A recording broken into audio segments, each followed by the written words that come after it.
रमता राम जपो रे प्राणी, अब तो सुन ले राम कहानी।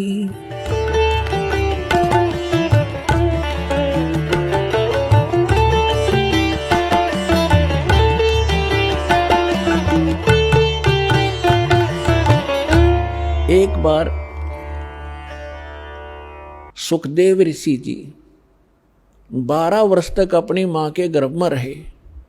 वो बाहर नहीं आए क्योंकि गर्भ के अंदर बच्चे को अपने पूर्व जन्म के संकट और आने वाले इस जन्म में जो लिखे हुए हैं वो सारे याद रहते हैं कि के दुख आएंगे तेरे ऊपर बाहर जाते। जिस कारण से उसने गर्भ से बाहर नहीं आया। वो 12 वर्ष के बाद ब्रह्मा विष्णु महेश तीनों ने आकर उससे कहा, सुखदेव तू बाहर आ जा, ये परंपरा खराब मत कर। तब उसने कहा था कि आप के अंदर से निकल रहे ये तीनों गुण या त्रिगुणमयी माया बाहर आते ही अचेत कर देती है, शुद्ध बुद्ध भला देती है।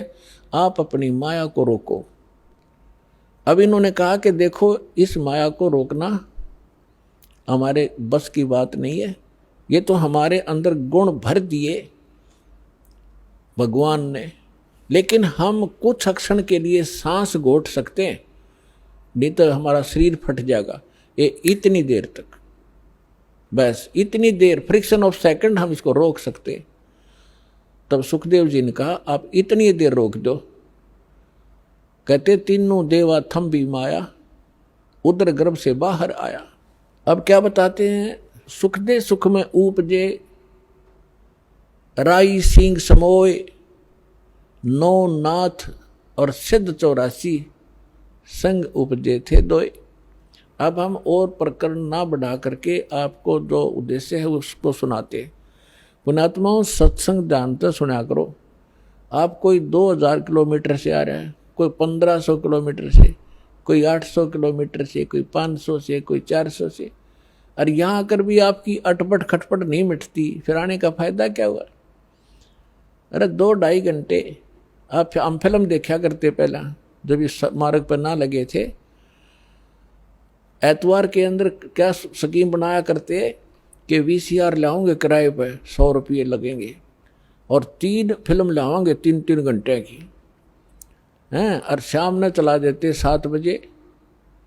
सारी रात आंख पानी बैठे रहते, ना नींद आती ना उठ कर जानने जी करता, 9-9 घंटे। और वो जब बैठे रहते, अरे भगवान का अमृत बरस है, 5 मिनट में इधर उधर भागना शुरू कर दे। वो काहे के भगत हैं।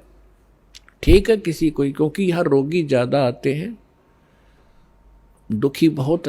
आज कोई सुखी नहीं है संसार में, वैसे तो पहले भी नहीं था, पर ईब तो कर टूट रहा सबके ऊपर। तो यहाँ प्रधानमंत्री बना बैठा और कोई न कोई बीमारी लिए फिर रहा। वो भी तो किसी ना किसी रोग से वो ग्रस्त है और भयंकर रोग है उसके। ठीक है, उसका ट्रीटमेंट करने वाले साथ साथ रहते, इसलिए वो थोड़ा घिसट रहा है। तो कहने का भाव ये है, वो बात अलग है। कोई बीमार है वो जाओ, बाथरूम भी जाना पड़ सकता है उसको, और कोई जड़ी बूटी लेने भी जाना पड़ सकता है, लेकिन ज़्यादातर ध्यान दो सत्संग सुनने में।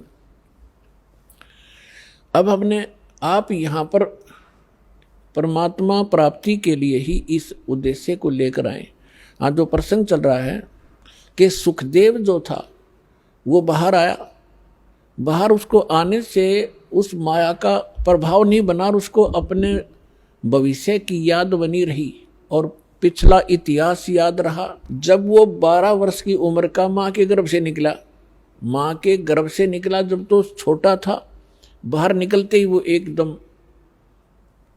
12 वर्ष की आयु जितना शरीर उसका एकदम उभर गया।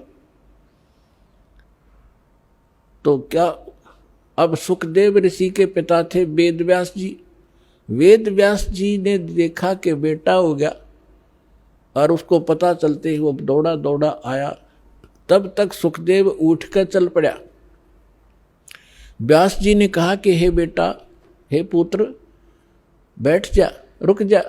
तब उसने कहा, देखा नहीं अपने पिता की ओर, चलते चलते कह रहा है कि एक लेवा एक देवा दूतम, ऋषि जी कोई किसी का पिता नहीं पूतम, ऋण संबंध जुड़ा एक ठाठा, अंत में सब 12 बाटा। सुखदेव ने कहा कि ऋषि जी ना जाने कितनी बार तू मेरा बाप बन लिया ना जाने कितनी बार मैं तेरा बाप बन चुका हूं। ये बूढ़ा बुरा झंझट है। ना जाने ये कितने युगों से आप और हमारा संस्कार उलट पुलट चल रहा है। अब के मैं इससे पीछा छुड़वाऊंगा, और यदि मैं आपको देखूंगा तो मेरी ममता आप में बन जाएगी। यूं कहकर के वो पिछले संस्कार से उसकी कोई बैटरी चार्ज थी, उसमें आकाश में उड़ जाने की सिद्धि पूर्व जन्म के संस्कार से थी। वो आकाश में उड़ गया, आगे जाकर अपनी और नाल काटी और पत्ते पुत्ते लपेट कर जंगल में घूमने लग गया। ये लंबी कथा है, हम उस प्रसंग पर आते हैं कि एक लेवा एक देवा दूतम, हर कोई किसी का पिता नहीं पुतम। पुणात्मा और परमात्मा का ज्ञान है, ये किसी डूम बाट के गीत नहीं है। यदि आपने अध्यात्म मार्ग को ग्रहण करना है और यहाँ भी सुखी होना है और सतलोक चलना है, तो जो ज्ञानदास आपको बता रहा है उसको हृदय में संभाल लेना। अब क्या बताना चाहता हूं कि जैसे आज कोई आपका पुत्र है, कोई पुत्री है, ये पिछले संस्कार से है। एक बेटा ऐसा है, पिता कमा रहा है, जोड़ रहा है, उसके लिए मर रहा है, और वो गुलछर्रे उड़ा रहा है, शराब पी रहा है, गाड़ी खरीद ली है, और 10 मित्रान बिठा के होटलों में जाकर दारू पीता है, मांस खाता है, और पिता बैठ कर रोता है। तो उस पिता ने पिछले जन्म में उस बेटे का ले रखा था, कोई किसी ने कभी रिश्वत ली होगी या कोई धोखा करके कोई अटपट किया होगा, अब वो पूरे करके छोड़ेगा। आप सुन रहे थे जगत गुरु तत्वदर्शी संत रामपाल जी महाराज जी के मंगल प्रवचन। अधिक जानकारी के लिए विजिट कीजिए हमारी वेबसाइट www.jagatgururampalji.org। संत रामपाल जी महाराज जी के शुभ आशीर्वाद से पूरे विश्व भर में 500 से भी ज्यादा नाम दीक्षा केंद्र हैं, जिन पर संत रामपाल जी महाराज जी द्वारा ऑनलाइन निशुल्क नाम दीक्षा दी जा रही है। अपने नजदीकी नाम दीक्षा केंद्र का पता करने के लिए संपर्क करें 8222880541।